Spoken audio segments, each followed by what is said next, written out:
O'zi Marjon reklama agentligida biznes egalari bilan ish jarayonlari qanday bo'ladi? Keling, siz bilan ketma-ketlikda ko'rib chiqamiz.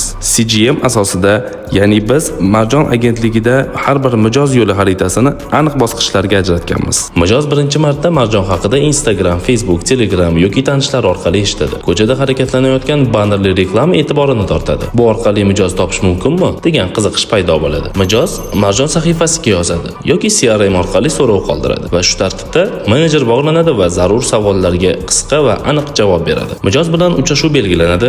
Uchrashuv rasmiy holatda ofisda yoki onlayn shaklda bo'lib o'tadi. Uchrashuvda biznes yo'nalishi, joylashuv, auditoriya, maqsadlar aniqlanadi. Aynan qaysi hudud va transport kerak degan savollar ko'rib chiqiladi. Mijozga xizmat bo'yicha rasmiy tijorat taklifi taqdim etiladi. Dizayn birgalikda tasdiqlanadi yoki mijoz tarafdan tayyor beriladi. Shartnoma rasmiylashtirilgandan so'ng loyiha proyekt menejerga yo'naltiriladi. Banner chop etiladi, mijoz tanlagan joylashuvga mos transport biriktiriladi va banner tajribali jamoa tomonidan professional tarzda o'rnatiladi. Shu tarzda reklama jarayoni boshlanadi.